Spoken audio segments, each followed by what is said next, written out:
So ang problema bitak yung kanyang yung rear bumper. So ang gawin natin, babakbakan na natin to.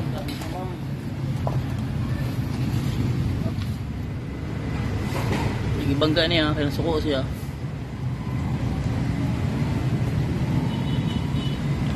Di na mo.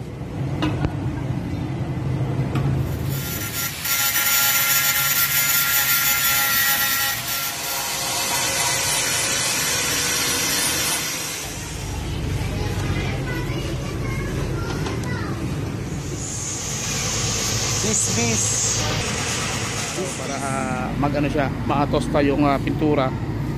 Tumigas pa. Wala na yung kanyang yung kanyang marking dito. Okay na rin. So at least tapos yung problema. Guys, another client naman tayo na Mitsubishi Montero Sport. So ang problema nito guys is nag-crack yung kanyang bumper.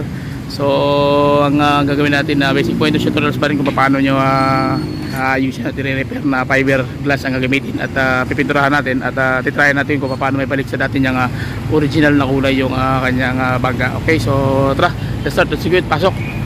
So ang problema bitak yung kanyang yung rear bumper.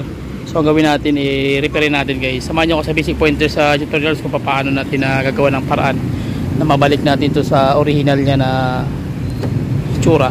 Okay, so sa mga ganito kasi pag once sisira ito, karamihan ito pinapalitan ng bago na rear bumper, especially pag mga bangga-bangga. So saka sa binabago na yan, pero dito sa atin pwede gawin ng paraan nga may balik sa dati pero pulido naman yung gawa, saka walang problema yung kulay, babalik pa rin sa dati at normal na ganyan. Okay, so let's start, let's wait, magtanggal na tayo guys para detach tayo. Tara, pasok. So una natin tinanggal guys ito, tinanggal na natin yan, tapos tatanggal natin yung mga bolt yan para ma-pull out ito. Okay, so ayan, tapos yung dito yan tatanggalin yan para malibre yung mga bolt na yan. Yan, tanggalin na.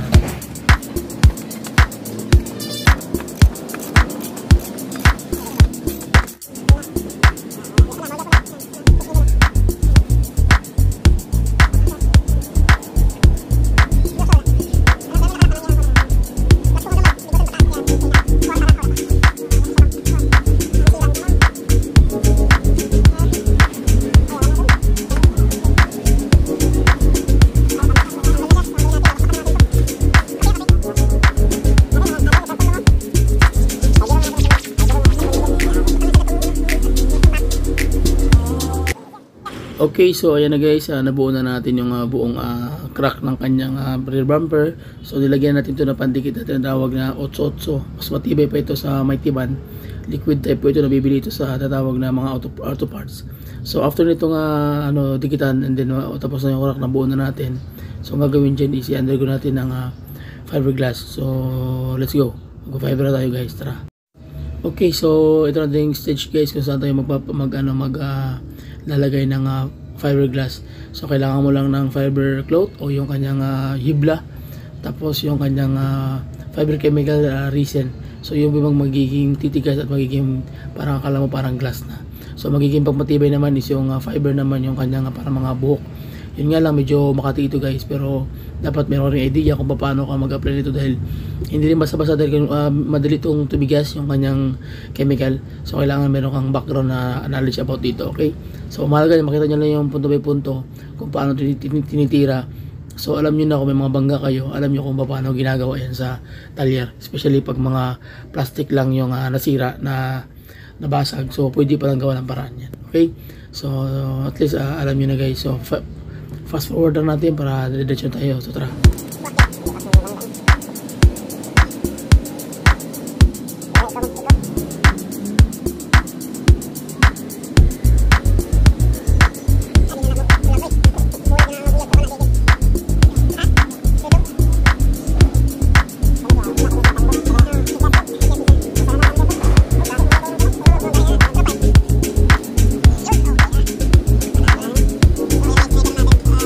Yun, okay na. Panalo na. So ayan na guys, pinaiber na natin para para talagang didikit talaga siya, hindi na siya magbihiwalay. Magbulag na lang ang mag-uyab pero kana maglisod na. Okay. So papatigasin muna natin tapos balikan natin pag medyo matigas na siya. Okay. Okay, so tapos na tayong magpatigas ng fiberglass guys. So tuyo na siya. So ito nakikita nyo ngayon nansag po ito na Pioneer brand, yung epoxy. So pwede ito sa tubig, pwede rin ito sa dry surface o ano man pwede mong paglagyan. So nilalagay namin to para mas lalong matibay yung kapit ng nansag, tsaka yung crack talagang hindi gano'n siyang bibitaw. Kumaga tatagal siya ng yung trabaho natin, tatagal lang hanggat hindi siya nababangga guys. So hindi na siya maghihiwalay. So yun po yung mga basic pointers sa tutorials. So kailangan kasi matibay kasi para hindi ba yung client magbalik-balik dahil nga kawawa naman. Okay, so mura lang din yung labor natin dyan, 5,000 lang ang labor natin ito. Okay. Okay, so after that guys, gagawin natin, babawasan natin yung mga excess na mga fiberglass, yung materials na nakalabas para once na maglagay tayo ng body filler, yung kanyang pinaka coating no na pangtapal hindi na gano'n makapal, manipis lang. So yun po yung mga basic pointers na dapat nyo matutunan. So basic lang ito, konting tutorial lang talaga yung dapat nyong maintindihan dito para kahit pa paano may mga sira kayong bumper alam nyo na kung paano titirahin. Okay, so at least nakuha nyo yung punto by punto. Forward na tayo, tara.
Okay, so we are almost done na guys. Kita nyo naman yung proseso, medyo mahaba.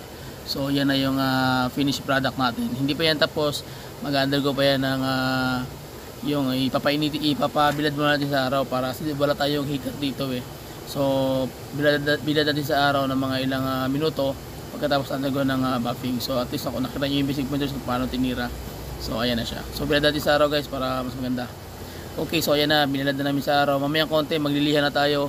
Lilihan natin ito ng 1,500 para pag-undergo ng buffing, makinis talaga yung kalalabasan ng tira natin. So yun pa yung mga technique. So 1,500 na liha. So dapat niya na expert po yung gagawa. Kasi kung hindi, baka masira yung buong ginawa na pag-printing. So tara, let's go. Gawin natin ngayon. Yan, magbabuffing na tayo. Gamit natin yung buffing machine. Baro yan, buwan.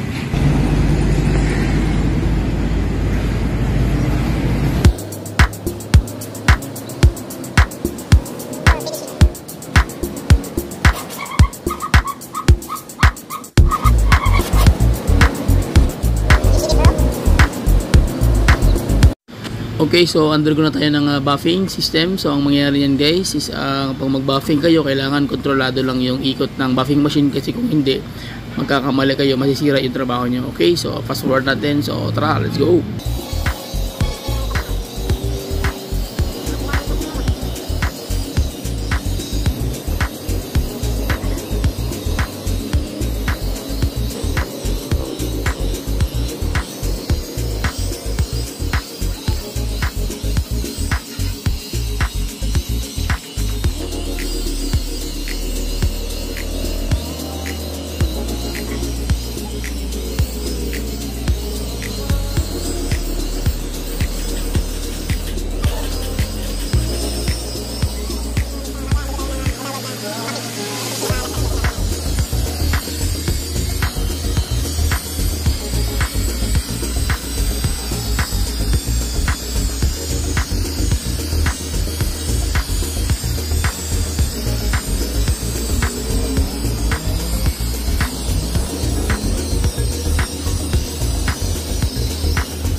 Okay, so finally, ayan na, nilabas ko na rin para mabilad din sa araw.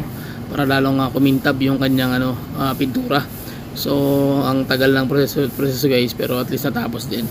So, check natin yung buong system kung kumusta na yung ginawa natin. Okay, so ayan na guys, final na. Tapos natin tirahin, nawala na yung kanyang, marking dito. Okay na rin.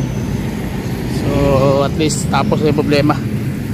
Yan, balik na sa original, no? Parang akala mo parang bagong din, parang bagong gawa dahil ginawa man talaga yan. Okay, so ayan, kita nyo naman. So okay na tira. So yun lang. Sa lahat ng mga nagtatanong o comment lang kayo sa comment section, tapos sikapin natin na ma-reply lahat ng mga tanong nyo about sa unit. Okay, so please share my video, subscribe, and bye bye. God bless. See you.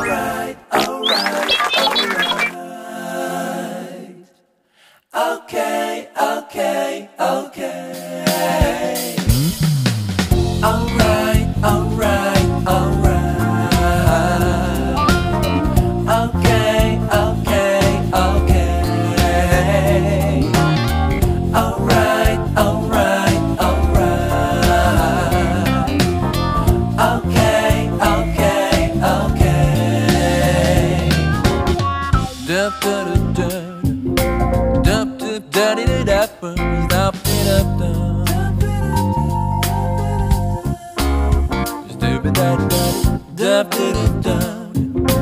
Da da da da da